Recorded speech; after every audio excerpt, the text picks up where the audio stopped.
Hey everybody, it's Liquid Lunch coming at you live Wednesday, April 28th, 2013.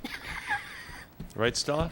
Sure, we just went right through 2012. We had a big conversation about it yesterday, and everybody seems to think there's going to be a 2013 calendar. I agree. Yeah. I totally agree.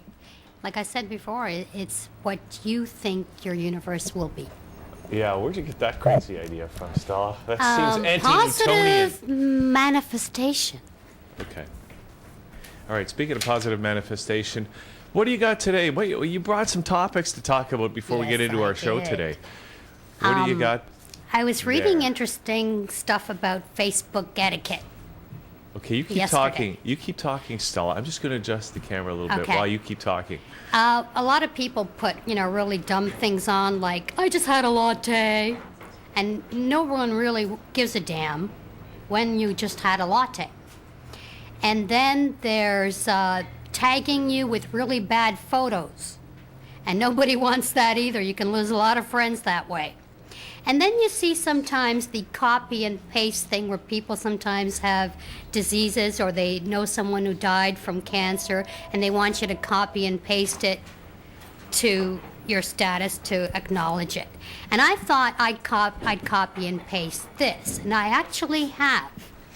If you have been affected by someone who needs a smack upside the head, people who need a smack upside the head affect the lives of many.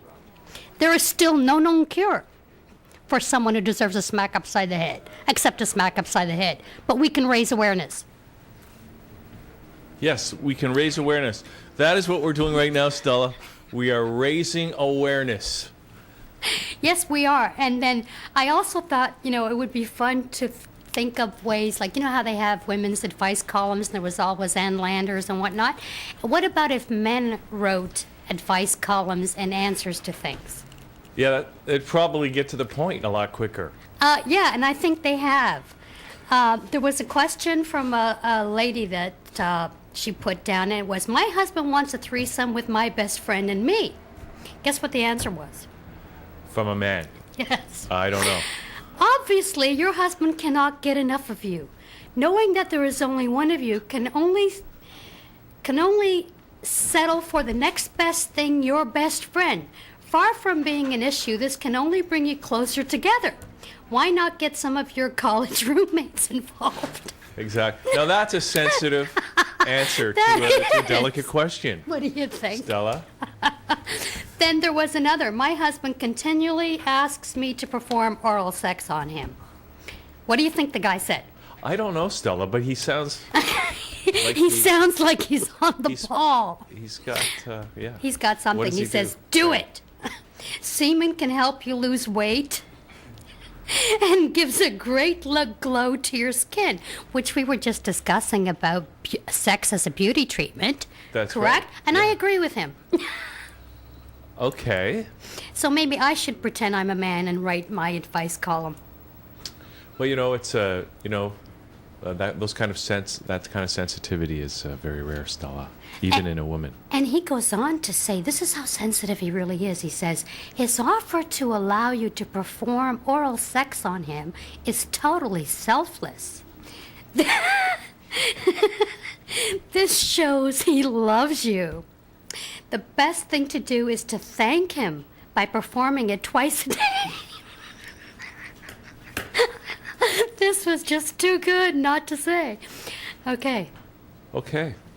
What is that, Facebook? No, this wasn't on Facebook. Are we doing you the kidding? Facebook? Are we doing... We Did you read about already it? did. The etiquette Oh, part okay. was I had started saying that, you don't tag people when there's really crappy photos of them in it. They're not going to let you put them on. They can delete them. And I just think that people should put in, be a little more creative and see where your juices flow with your head. Don't put on telling me what you did, you just woke up and you're bored, blah, blah. I don't want to hear that. Okay. All right. Well, we've got David Slesinger, our On the first line? guest of the day on the line, Stella. Now, do you think we should play one of those videos first? Or should we go right I to think David? we should say hello to David Okay, first, so and then let's he do can that. tell us. Before we get going with David here, we've also got Mark Magro coming in. Yes. Tysa Fury and Frank Troiano, Dominic's brother. That's correct. Okay. So here's David? David Slesinger. David, are you there? I am here. Okay. Hi, David. Hi, it's Hi, hey, thanks so much for having me on. Well, thank you for coming on again. I know we tried this before, but you were in the hospital that day, and I totally forgive you. Thank you, I need forgiveness. We all do. Okay, now David, it's great to have you on the show. Where are you calling from, by the way? Are you in I Baltimore? live in Baltimore. Baltimore. Maryland. Okay, great. So I saw one of your videos, and why don't you just give us a little? We're talking about the Jennings mystery, I guess, or at least Right. beginning this discussion with that. Can you tell people a little bit? Just give people a little introduction to the Jennings mystery. Right.